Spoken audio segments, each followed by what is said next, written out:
Hi there. As I said on a previous video of mine, I was working on a review for Star Trek Online. This is the first time I'm playing this game, so I'll be approaching it as a newbie. I tried to get as close as I could to level cap so I can have a better picture of it. Star Trek Online was released back in 2010 by Cryptic Studios, the developers behind Champions Online and Neverwinter, and published by Perfect World Entertainment. The game runs on the Genesis engine and had a troubled development. Cryptic acquired the rights back in 2008 to make Star Trek from Perpetual Entertainment, and had only a 2.5-year window before they lost the rights completely. Since then, they have been polishing the game non-stop. So let's see what makes this game different from the rest of the MMOs out there. Let's start with the character creation, where you have 5 factions to choose from: Discovery Starfleet, Dominion, TOS Starfleet, Romulan Republic, Klingon Defense Force, and Starfleet. What impressed me a lot was the whopping 21 races you can choose to play. I'm not gonna say every single one of them since I'll need a whole video saying all those names, but I chose to play as a Vulcan. Then you have 3 careers: the Engineering Officer, Science Officer, Tactical Officer, which is practically the Holy Triad. For your character customization, you have some presets and a respectable number of sliders, so you can make your avatar as unique as you can. The game is broken down in 2 areas: the ground missions and the space missions. For the ground missions, the combat system is tab targeted, but it feels a bit clunky. But it does its purpose as a filler, because sometimes you feel nice to explore the planet you're looking above and see the alien races that occupy it, but a large portion of the ground missions could use some serious makeovers, including the combat system. As for the space missions, this is where the game shines, where you have vast maps to explore with your own spaceship.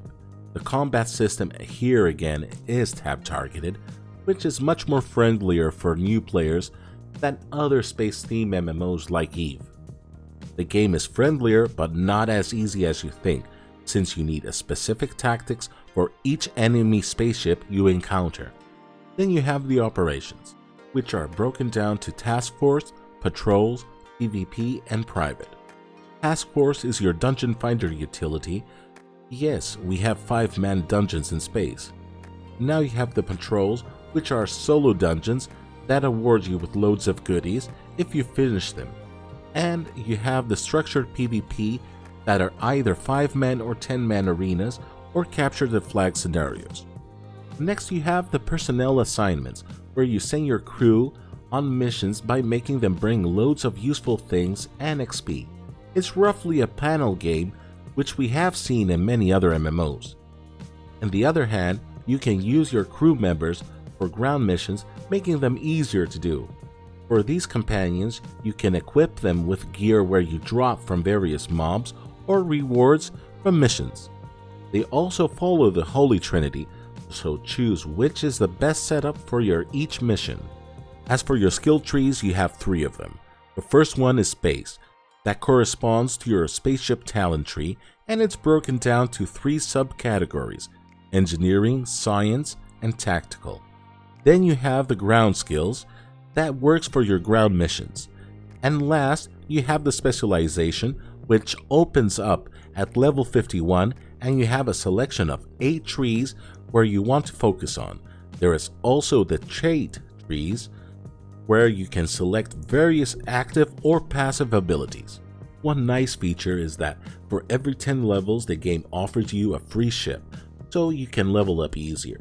That means up to the 4th tier, you have a free option. For the 5th and 6th tier, it's a different ballgame. So let's talk about the elephant in the room, the 2 cash shops that the game has, since the game is free to play and it has to make money from somewhere.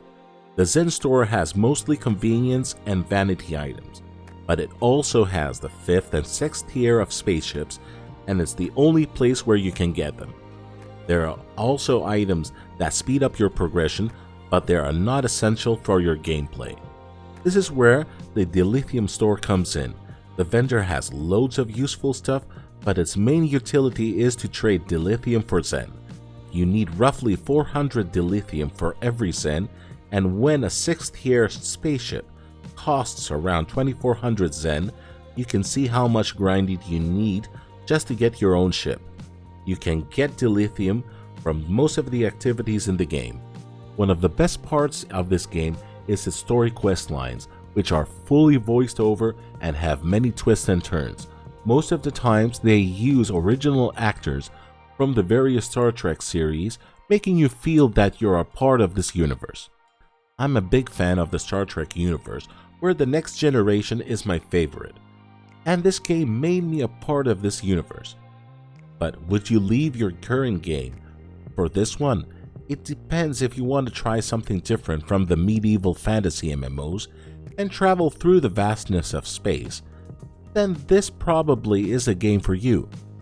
I'm gonna give Star Trek a 7 out of 10 because of the dilithium grind that the game has. So if you like this vid, give a thumbs up, subscribe to the channel, and don't forget to ring that bell. Thank you.